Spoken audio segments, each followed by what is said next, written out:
Damn.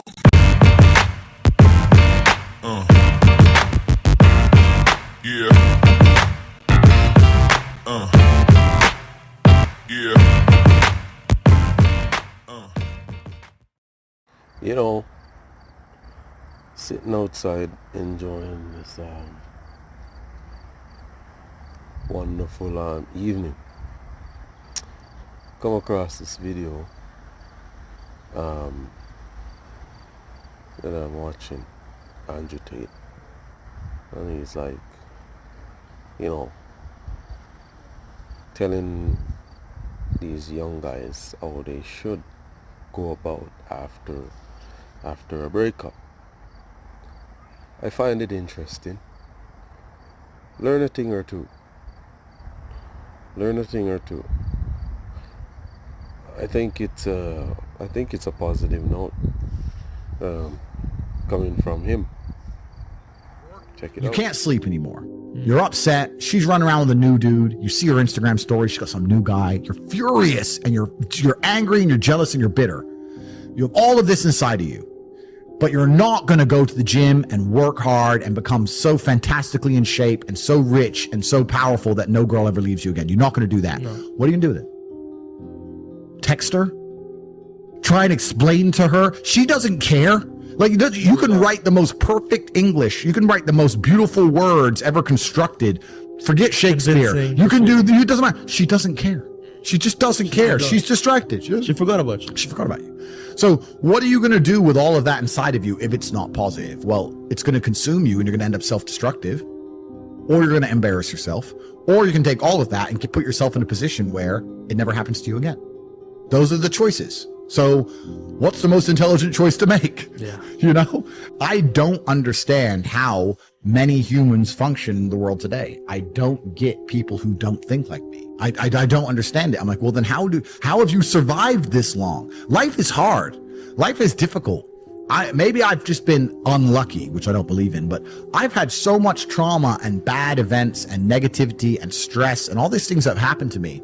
And I've used all of it to be monumentally successful. People are functioning. If you're not thinking like me and you're going through life with any other mindset, you've been extremely fortunate that God smiled on you and allowed you to sit around most of the time doing jack shit, and you have yet to be punished for that. Yeah. I could never have lived that life. If I was a bit lazy or a bit, you know, or I was a bit of a snake, or if I lied to people, I'd be dead by now. Yeah. Like, so a lot of these people are just absolutely and utterly blessed by God that they managed to go through life with such a non-competitive mindset and they're still breathing. Like, I don't understand how people can think any other way. Yeah. I've spoken to dudes and like, yeah, you know, I had a bad couple months. Why? Oh, my girl left me. You've wasted months.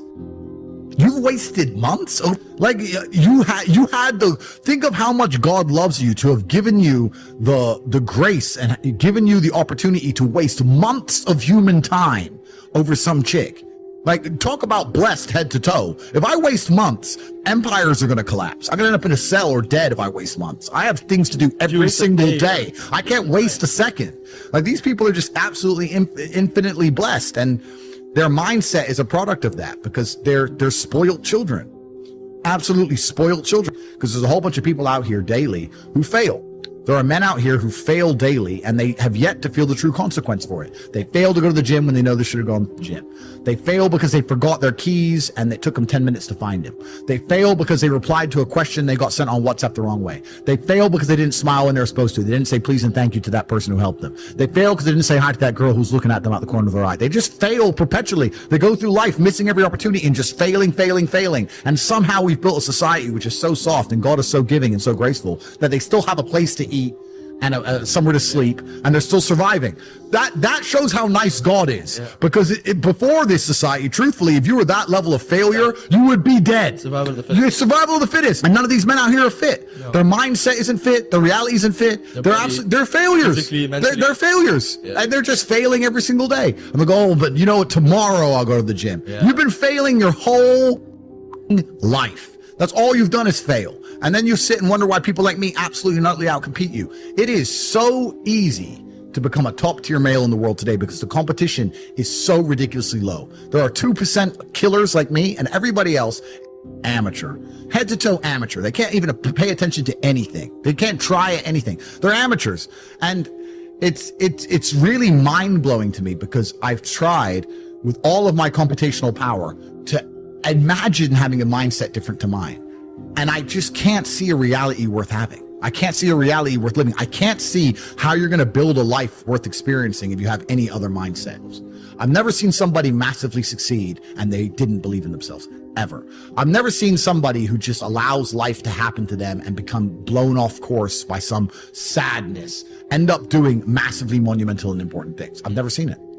It does, and it's never going to happen because it's competitor. It's like crypto. It's player versus player. Right.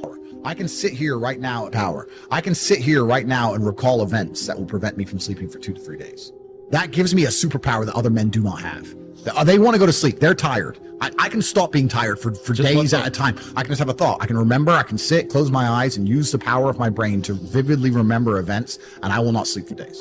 And when people come to me and say, oh, this happened, I'm really sad, or my heart broke, or this bad thing happened to me, I say, good.